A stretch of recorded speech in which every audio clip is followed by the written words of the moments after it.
sa ko ka një njoftim publik për një rekurs nga ana e ish-kryetarit apo kryetarit bashkisë, sepse ende nuk është bërë ish juridikisht. Dhe kthe ka njoftuar gjykata kushtetuese, nëse do isha unë, se unë nuk mund të paragjykoj punën e presidentit aktual, nëse do isha unë, patjetër do i kisha dhënë vlerë absolutisht gjykatës kushtetuese.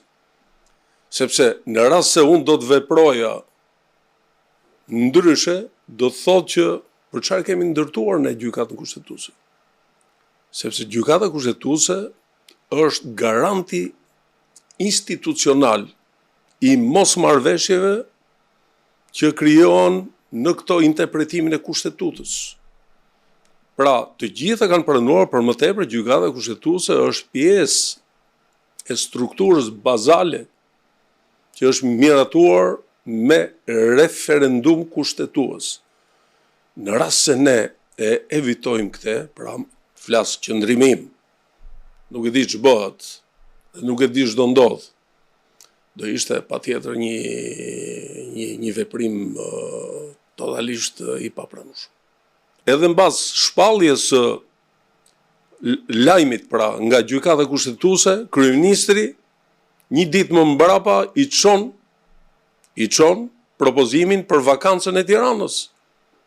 Do të thotë që ai në koshiencën e tij dhe në subkoshiencën e tij, ai nuk e vlerëson gjykatën kushtetuese. Dhe e vendos në këtë raport delikat edhe presidenti. Se si do të sillet presidenti është çështje e tij. Kur nuk kam paragjykuar vendimarrjen e njeriu në detyrë. Të presim 48 orë. është ky moment kohor. Të presim, të shohim dhe pastaj analizojmë. Por kur gjykata kushtetuese shpall bllokimin e të gjitha procedurave burokratike që lidhen marrëdhënien midis institucioneve, atëherë ti nuk ke pse e dërgon. Mbaje në stand-by, sepse në tilla raste edhe gjykata kushtetuese, edhe pse është plotësisht autonome në vendimarrjet e saj, e shikon që kjo çështje është me interes dhe duhet të përfshihet në një procedurë më të përshpejtuar për të marrë qëndrim, për të mos bllokuar institucionet. Por ti s'mund ta çosh kur gjykata kushtetuese ka folur.